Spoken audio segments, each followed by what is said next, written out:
Hello, everybody. So this chapter is covering 11, promo text. I'm talking about kind of two related but separate things, sales promotions and POP, otherwise known as point of purchase, both of which are kind of good marketing advertising ways to reach out to the public and get them to, do what you're doing. Both of them, and actually this whole chapter is related to direct marketing, which is chapter 10 in a little ways. We'll kind of cover that as well. So kind of the outcomes for this, the growth of sales promotions over time, some of the techniques we'll kind of discuss a little bit, trade channels, how the trade industry is involved in this whole thing, the risks, and the techniques kind of used in sales promotions as well as point of purchase. We'll talk about what POP really is and why it's out there, and then how all this can be supplemented by media usage to kind of close off that integrated marketing communications component of all this. So, role of a sales promotion. So first off, what is a sales promotion? It's really any event, any technique where you're trying to get people to act. You're trying to get them to buy now. It's just like it sounds, sales promotion. We're trying to get sales by doing some sort of promotion. And you remember promotion, it's one of our four P's, so product, price, place, promotion. That's how we're going to market, how we're going to put our product out there and try to grow the importance of our item. So there's lots of good ways we can do this. There's different strategies that people can employ, but it's really done for well, it can be for short and it can be for long-term benefits of the company. We'll talk more about that here in just a sec. So advertising, sales promotion go hand in hand. They're two parts of the same, puzzle, as it were, I guess, by looking at this. That sales promotion, we're trying to get them to do something. Most of the time we say now, so short-term demand, but it can be long-term demand, depending on how it's out there. Might be get them to, try a new product, to make some sort of switch, to try a new variation of something, to try a different aspect or a component of something. That's where a promotion come in. Ties hand in hand with the advertising, which is that long-term aspect of it, that if I can get someone to do a short-term switch, leads into hopefully a long-term change. That if I can get them to like what they're liking now and switch now, I can get them to follow my brand and buy my loyalty for my product in the long term. If I can get them to understand what the benefits of the price at my price, that they will see more value in my product going forward. So these two things do go hand in hand, one supporting the other to try and get some sort of long-term brand identity and brand switch. So there's ethics that kind of play a role in all this as well. The book here talks about like RFID that people are tracking. I mean, this is the same kind of information that that our phones are telling about us now. So once again, trying to take even a more modern look at this than maybe what the book does. That all of our shopping now is tied to this. That think about, have you ever been on a site somewhere and you see something for a price, maybe $10.99, and then 2 days later, Amazon does this to me all the time, that the price on the item you were looking at has dropped. They're trying to do an email marketing sales promotion to me, letting me know that item has dropped, trying to get me to act now. So instead of like RFIDs tracking where you're going to go, that computer cookies are tracking what I'm doing in more of an online world as well. Lose a lot of the privacy, but once again, you get the benefits of maybe a product you want to try at a price that's more reasonable to what you're willing to pay. So consumer sales promotions, a couple different components of it. Trying to get trial purchases. So if I can get you to buy something once to test it out to see if you like it, if just buying the thing once is a much better predictor that you're going to buy it again. So it leads to that repeat purchases. If I'm trying to do new brands, doing sales promotion is a huge aspect. People get in their routines. Think about what laundry detergent you use, right? You have your brand. Trying to get someone to switch is hard. That's where trials come in, trying to get new purchases. Trying to get this integrated marketing communication together. Can I offer other services, other support, maybe through another medium? And then as we're all trying to do this, I'm trying to block my competitors from doing the same thing. they're not just going to stand by and let me steal their customers. They're going to be doing the same thing. So it's a constant battle in today's world of advertising and marketing, trying to make those switches, if you were. Ideally, what we're trying to do is you're trying to build brand loyalty.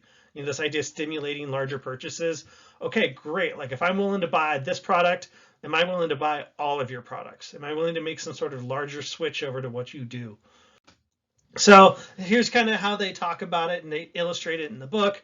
Through sales promotions, it might do things like stimulate trial purchases, repeat purchases, introduce new brands, contribute to the integration marketing communication, combat the competitor strategies, and hopefully lead to a larger purchase that's going to drive you going forward, trying to propel you forward. Okay, so techniques. What are we doing? Things like coupons. We see these all the times in mailers. So we have a direct marketing piece, a direct mailer that's coming to you, which we talked about in chapter 10, and they're integrating this sales promotion, this idea of a coupon that you can put in there. So those two things, direct marketing to a sales promotion, tie hand in hand.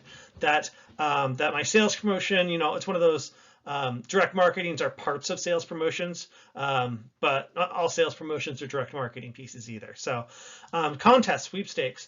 I'm actually watching right now. It's a documentary on HBO called McMillions. It's about the for those of us that remember back in the 90s, I think through the early 2000s, McDonald's every year had a Monopoly game where you would go in and you'd get Monopoly game pieces.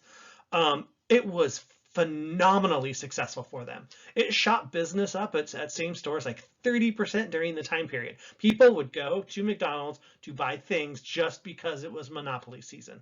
So it was a contest that you were trying to win millions. You were trying to get Boardwalk or whatever it is.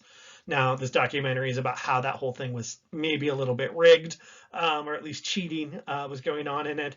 But it's phenomenally successful, those kind of contests, those kind of sweepstakes, and that's why they do them. It's not like they're cheap. That would definitely, like, running that that Monopoly contest at McDonald's probably cost them millions, if not tens of millions to do. But the payoff was so much more that it was worth it to do. So it's another kind of thing, those contests, trial offers, sampling. Sampling is all the time you see this. If you've ever been to Costco or any warehouse club, you've seen basic versions of sampling, right? Walking down the aisle, they're handing out free samples. Here, try this. Hate to ruin everybody about this too, because everyone just takes that and eats it and it's like, oh, thanks, and they just keep walking. Those people that are handing that out to you, they actually get paid on you buying that product. So if you just take something and you don't buy the product that you take, they actually don't get paid for that.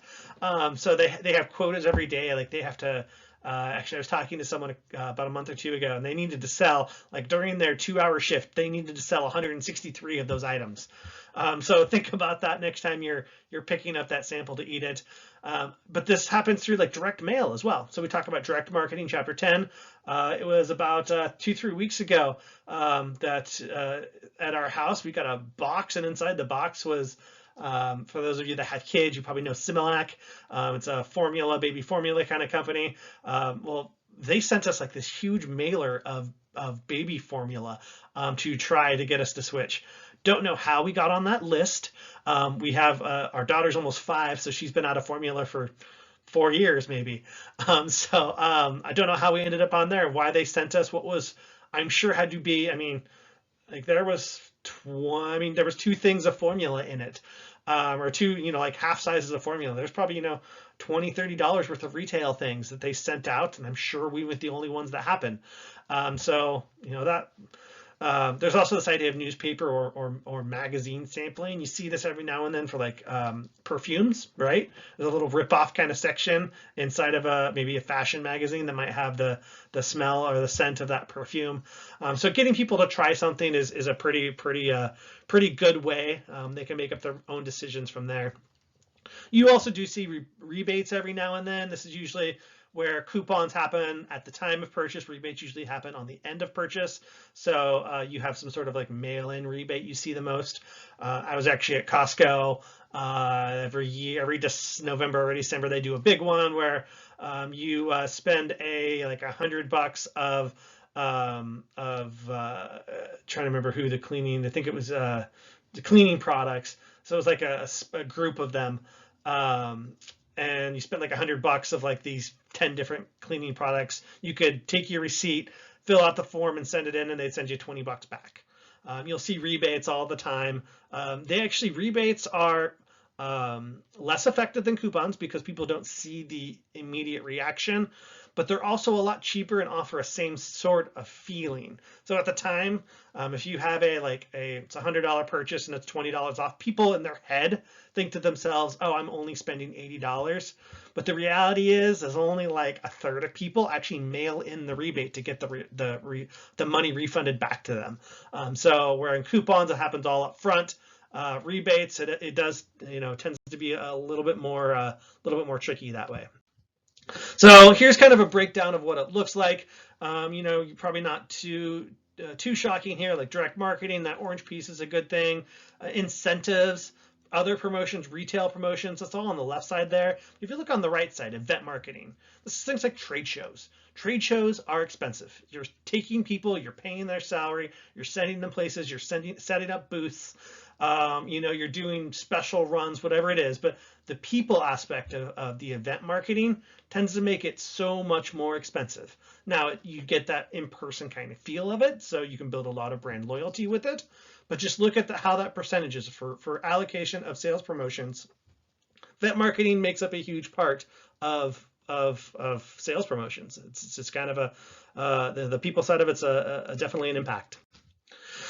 So trades. So first off, let's talk about that. What does the word trade mean? So when we talk about trade, we're usually talking about within an industry, that, whatever your industry may be in, whether it could be fashion industry, it could be the marine industry, it could be the lumber industry or the building industry, that you're trying to get some sort of, interaction with inside the businesses that you're doing. You're trying to get your current customers to do something, and it could be things like increasing their order size.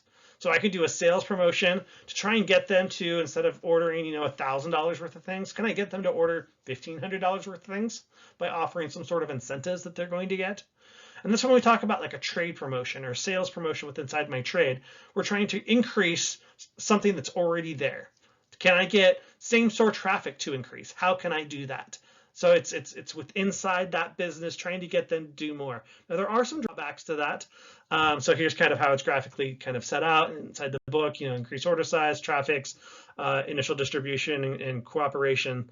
But some of the drawbacks can be things like that I may be robbing sales from future. Like if I get them to order 1,500 now and give them a special pricing to do so, are they going to their next order going to be smaller?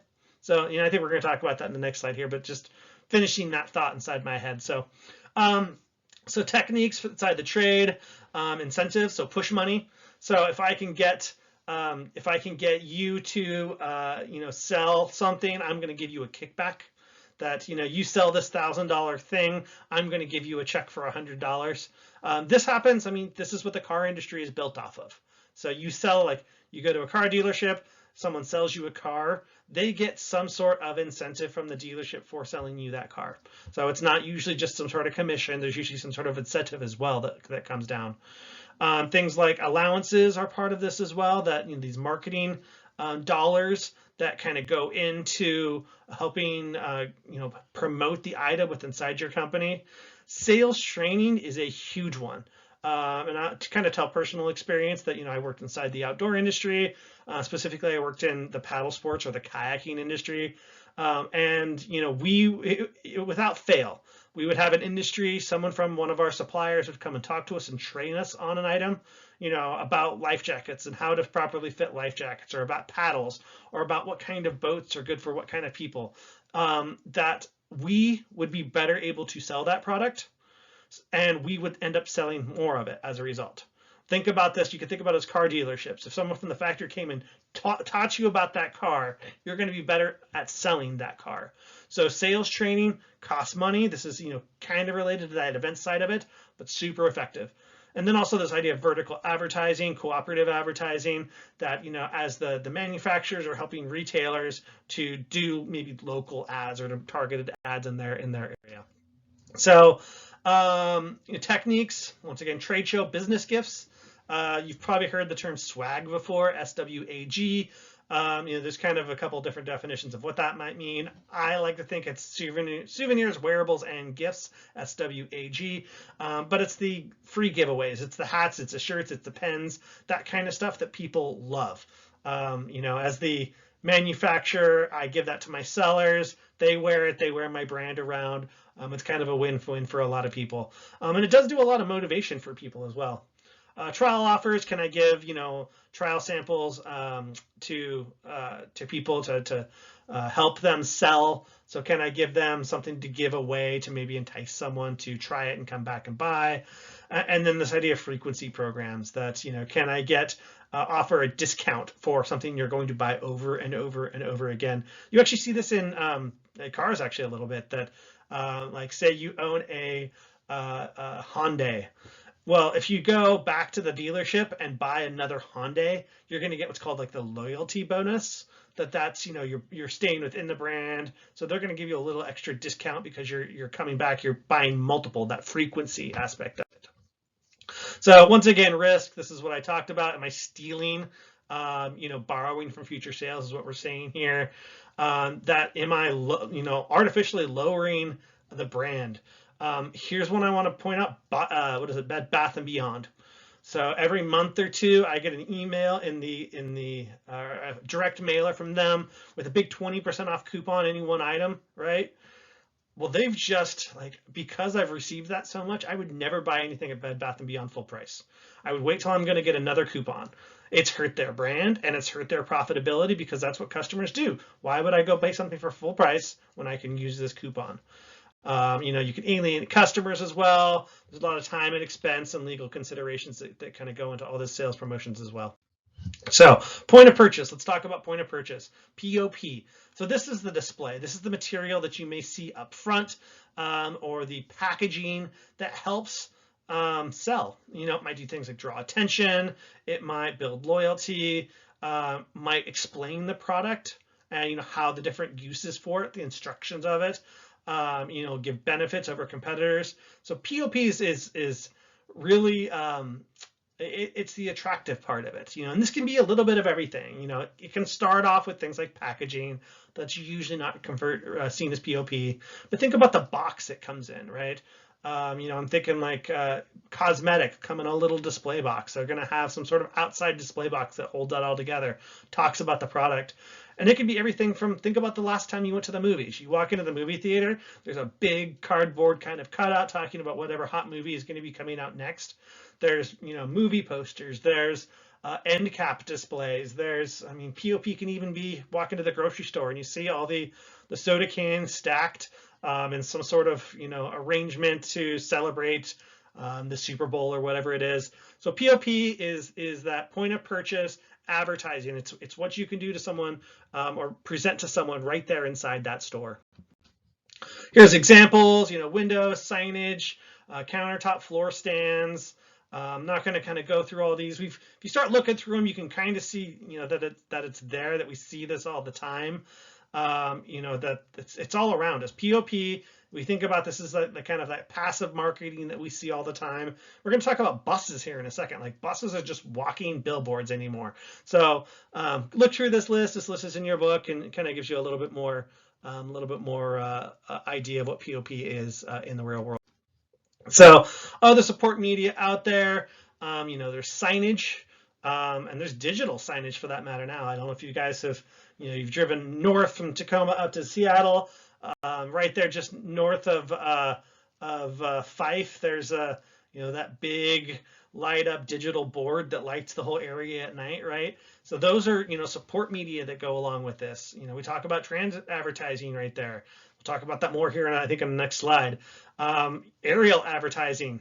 When's the last time you've been to a game when you see that plane flying around dragging the Geico banner that's always at every Seattle sporting event?